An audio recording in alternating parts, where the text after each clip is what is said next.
నళిని అనే ఒక తెలంగాణ ఉద్యమకారురాలు డిఎస్పీగా ఉండి తెలంగాణ రాష్ట్ర సాధన కోసం డిఎస్పీ పదవికి డిఎస్పీ ఉద్యోగానికి రాజీనామా చేసింది.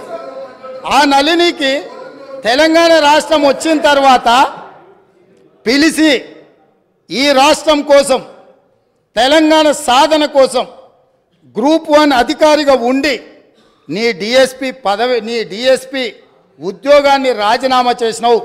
ఈ తెలంగాణ రాష్ట్రంలో సగౌరవంగా నీ ఉద్యోగాన్ని నీకు ఇస్తున్నాం, మళ్ళీ తిరిగి ఉద్యోగాన్ని చేపట్టమని ఈ ప్రభుత్వం మాట్లాడిందా అధ్యక్ష?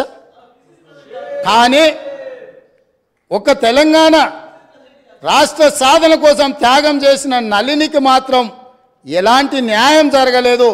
నిజామాబాదు ప్రజలు ఎంపీగా ఓడగొడితే ఎంబడే శాసన మండలి పదవి ఇచ్చి మాత్రం తన కుటుంబాన్ని కాపాడుకున్న ప్రభుత్వం పార్టీ ఈ పార్టీ అధ్యక్ష.